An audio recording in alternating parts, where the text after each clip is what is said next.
తాకట్టులో ఉన్న బంగారాన్ని విడిపించి ఆ రోజున్న మార్కెట్ ధర కట్టి మిగిలిన డబ్బును మీకు అందిస్తుంది కొమ్మూరి గోల్డ్. నమస్తే సార్. నమస్తే సార్, చాలామంది కూడా నరాల బలహీనత ఎక్కువగా బాధపడే వాళ్ళని చూస్తున్నాం. సో ఇలాంటి వాళ్ళు నిజంగా వాళ్ళ ఫుడ్ డైట్లో కావచ్చా, లేదంటే లైఫ్ స్టైల్ విధానంలో చేంజెస్ చేసుకుంటే ఈ నరాల బలహీన నుంచి బయటపడే మార్గాలు ఉన్నాయంటారు? ఖచ్చితంగా ఉన్నాయమ్మా. ఈ మధ్యకాలంలో చిన్న వయసు నుంచే నరాల బలహీనత సమస్య కలుగుతుంది. వయస్సు నిమిత్తం లేకుండా, మరి స్త్రీ పురుష తారతమ్యం లేకుండా అందరికీ ఈ సమస్య కలుగుతుందమ్మా. మీరు ఒక 50 మందిని గమనించినట్లయితే 50 మందిలో దాదాపు ఒక 30 మందికి ఇంచుమించు నరాల బలహీనత సమస్య. మంచి ఆహారం తీసుకుంటుంటారు, నరాల బలహీనత సమస్య. బాగా నిద్రపోతుంటారు, నరాల బలహీనత. మంచి ఆహారం తీసుకుంటుంటారు, బాగా నిద్రపోతుంటారు. ఒక్కొక్కరైతే రోజు 10 గంటల సేపు నిద్రపోయి ఉదయం లేచినప్పటికీ నరాల బలహీనత సమస్య. కొంతమంది ఉదయం నుంచి మధ్యాహ్నం వరకు బాగుంటారు, మధ్యాహ్నం భోజనం చేసిన తర్వాత నుంచి మళ్ళీ డల్ అయిపోతారు. ఇంకా చేత కాదు, ఏ పని మీద ఆసక్తి ఉండదు, ఓపిక ఉండదు, నీరసము, నిస్సరణ, బలహీనత, అంతుపట్టని అంత చిక్క నీరసం. 4 అడుగులు వేయాలన్నా ఓపిక ఉండదు, ఏదైనా ఆలోచన చేయాలన్నా ఓపిక ఉండదు, కాన్సన్ట్రేషన్ చేయలేరు. కాళ్ళ నొప్పులు, పిక్కల నొప్పులు, మోకాళ్ళ నొప్పులు, కాళ్ళు చేతులు తిమ్మిర్లు, కాళ్ళు చేతులు మంటలు. ఒకటేమిటమ్మా, వీపు నొప్పి పట్టుకుందని చెప్పేసి, తల బరువుగా ఉందని చెప్పేసి, తల నొప్పిగా ఉందని చెప్పేసి, కండాలు పట్టుకున్నాయని చెప్పేసి, కాళ్ళు చేతులు తిమ్మిర్లు ఉన్నాయని చెప్పేసి, ఇట్లా రకరకాల ఒక్కొక్కరు ఒక రకమైన సమస్య. మొద్దు బారిపోయినాయి కాళ్ళు చేతులు అని చెప్పేసి, ఇట్లా రకరకాల సమస్యలు అమ్మా. అసలు ఈ నరాల బలహీనత సమస్యకు కారణాలు అసలు ఎందుకు కలుగుతుందంటే అమ్మా, రెండు కారణాలమ్మా. రెండు మార్పులు జరగడం వల్ల నరాల బలహీనత కలుగుతుంటుంది. మన నరాల చుట్టూ మైలిన్ అనేటువంటి ఒక పొర ఉంటుందమ్మా. మైలిన్ షీత్ దెబ్బతినడం వల్లనే నరాల బలహీనత సమస్య కలుగుతుంటుంది. అంటే కాళ్ళు చేతులు మంటలు ఉండడం కానీ, కాళ్ళు చేతులు తిమ్మిర్లు ఉండడం కానీ, నొప్పులు ఉండడం కానీ, మొద్దుబారిపోవడం కానీ, ఒక రకమైన అనేక రకాల లక్షణాలమ్మా. సో మైలిన్ షీత్ అనేది బాగా ఉండి, సరిగా అది సక్రమంగా ఉండి, కణం చుట్టూ కణకవచం బాగా సౌష్ఠవంగా, దృఢంగా, గట్టిగా ఉంటే ఈ యొక్క సమస్య రాదు. ఎప్పుడైతే మైలిన్ షీత్ దెబ్బతింటుందో ఈ సమస్యలు వస్తుంటాయి. ఈ మైలిన్ షీత్ దెబ్బతినడానికి ఇప్పుడు షుగర్ వ్యాధి ఉందమ్మా. దీర్ఘకాలం పాటు షుగర్ ఉన్నప్పుడు మైలిన్ షీత్ దెబ్బతింటుంది. అంటే ఆ షుగర్ వ్యాధి, షుగర్ రక్తంలో ఎక్కువగా ఉండడం చేత క్రమక్రమంగా ఈ మైలిన్ షీత్ డ్యామేజ్ చేయడానికి కారణభూతం అవుతుంది. ఇలా అనేక రకాల కారణాల వల్ల కూడా ఈ మైలిన్ షీత్ దెబ్బతింటుందమ్మా. పోషకాహార లోపం వల్ల కూడా మైలిన్ షీత్ దెబ్బతింటుంది. ఇట్లా అనేక రకాల కారణాల చేత, మానసిక ఒత్తిడి వల్ల, తీసుకునే ఆహార పదార్థాలు ఉన్నటువంటి కొన్ని అనారోగ్యకరమైనటువంటి అంశాల వల్ల మైలిన్ షీత్ దెబ్బతింటుంది. దీనివల్ల నరాల బలహీనత కలుగుతుంటుంది. ఇంకోటి ఏంటంటే, మనకు కణాలలో శక్తినిచ్చేటువంటి కేంద్రాలు మైటోకాండ్రియా అని చెప్పేసి ఉంటాయమ్మా.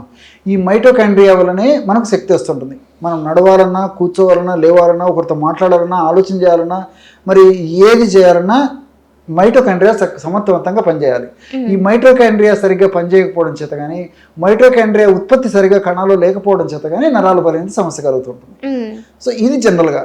దీనికి పోషకాహార లోపం కారణం కావచ్చు, అదేవిధంగా హార్మోన్ల అస్తవ్యస్తత కారణం కావచ్చు, బీపీ ఇలాంటి సమస్యల కారణం కావచ్చు, స్థూలకాయం సమస్య కారణం కావచ్చు, మానసిక ఒత్తిడి కారణం కావచ్చు, వాతావరణ కాలుష్యం కారణం కావచ్చు, ఈ fast foods, junk foods, bakery foods, ice creams ఇలాంటి ఎక్కువగా అతిగా విచ్చలవిడిగా తీసుకోవడం కారణం కావచ్చు, ఆల్కహాల్ సేవన కారణం కావచ్చు, ధూమపానం కారణం కావచ్చు. ఒకటేమిటమ్మా, వేళకు విశ్రాంతి లేకపోవడం కారణం కావచ్చు, నిద్ర కారణాలు అంతే కదమ్మా. సో అనేక రకాల కారణం, నిద్ర లేకపోవడం కారణం కావచ్చు. ఏ కారణం వలన ఈ సమస్య వస్తుంటుంది. కొన్నిటికి స్పష్టమైన కారణం తెలిస్తే కొన్నిటికి ఎలాంటి స్పష్టమైన కారణం కూడా ఉండదమ్మా. సో డాక్టర్ దగ్గర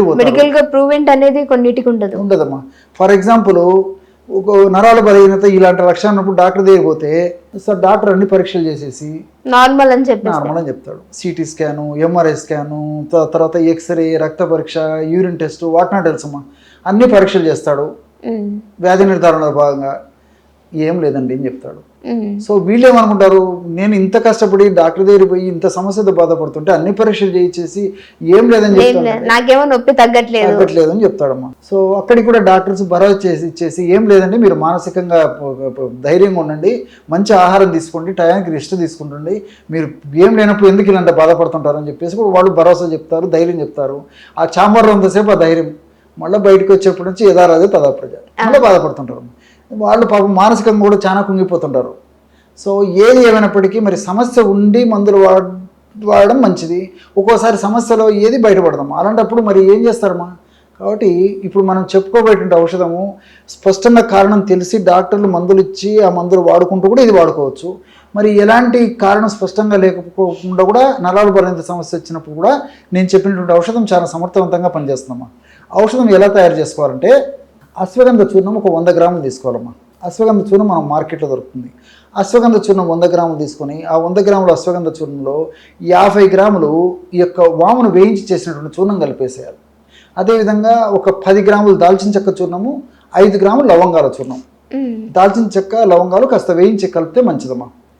సో ఈ పదార్థాలను బాగా కలపడం వల్ల బ్రహ్మాండమైనటువంటి నర్వస్ వీక్నెస్ని తగ్గించేటువంటి ఔషధం రెడీ అయిపోతుంది. దీన్ని ఓ గాజు సీసాలో నిల్వ ఉంచుకొని రోజు ఒక్కసారి, సమస్య కొద్దిగా ఉంటే, సమస్య ఎక్కువగా ఉంటే రోజు 2 సార్లు 1/2 టీ స్పూన్ పొడిని 1 కప్పు గోరువెచ్చని పాలలో కలిపి కానీ, లేకపోతే తగినంత తేనె వాడదైనటువంటి వాళ్ళైతే కాస్త తేనె కలిపి కానీ తీసుకోవచ్చమ్మా. ఈ విధంగా రెగ్యులర్గా వాడుకోవడం వల్ల ఏ కారణం వల్ల నరాల బలహీనత సమస్య వచ్చినప్పటికీ ఈ యొక్క ఆ ఔషధం వల్ల సమర్థవంతంగా ఔషధం పనిచేసి ఆ నరాల బలహీనత సమస్య నుంచి బయటపడవచ్చు. ఓకే, చాలా థ్యాంక్ యూ సార్, మంచి ఇన్ఫర్మేషన్ ఇచ్చారు. నమస్తే.